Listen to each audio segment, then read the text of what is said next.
want to show you how to thread and wind a bobbin on the INNOVA bobbin winder. So if you have a little cone like this, I would suggest you take off this holder because it doesn't fit in it. But if you have a regular sized cone, you just slip it down over. You come straight up. There's a number 1 here on the metal. You're going from the outside in. Now you go here and it says number 2, and it has a diagram of how you go around that thread guide. You go around and over, and it'll cross over itself, but not wrap around and around and around, just the crossover, like the picture. Then I'm gonna come through this thread guide right here. I'm gonna pull it up, and this is probably the hardest one. I like to hold on to the thread here, and then I'll get it in the tension discs in just a minute. I didn't cut my thread, so I might have trouble.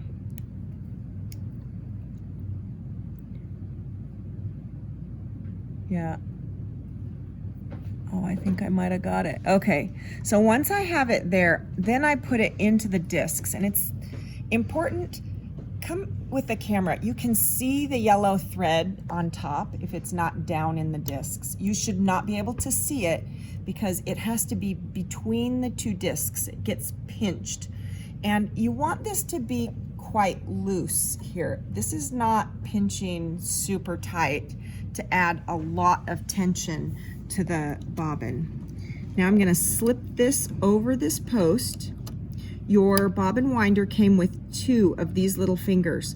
One is for a size L bobbin, one is for a size M. The one it came with is the M, and it's already on there, and if you have an M bobbin, that's what you use. So don't worry about the L one, it's an extra piece. Now I like to get about 12 inches of thread to start wrapping, and I wrap it a few times. Then on here, there are 2 places where there is a little slot. So I don't know if you can see it on the camera. One is there, and if I point to it, it probably makes it worse. And one is right here. Maybe that one you can see. So I put the thread under that. There's a razor in there that's gonna cut my thread. Now, why I wanted the 12 inches is I have this wrapped around my finger, so I'm holding it tight. If it gets loose, it will often go around that post and cause a problem. Then you put the finger down here, and then you're gonna push this button, and it will turn on. It cut the thread for me, and I want you to notice my thread is going back and forth nicely.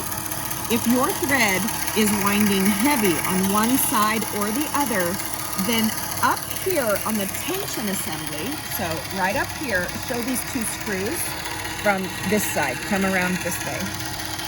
These 2 screws need to be loosened, and because that is slotted, you'll be able to move this assembly closer or further away to make it so that it's directly over the center, so it goes back and forth and back and forth.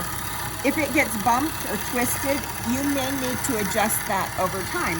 And if you keep that adjusted right, and this is not too tight here, you will wind very nice bobbins. You also don't want it too loose. They shouldn't be squishy. They should be just right. So there we go. I'm gonna cut that on the same razor, and I have a nicely wound bobbin.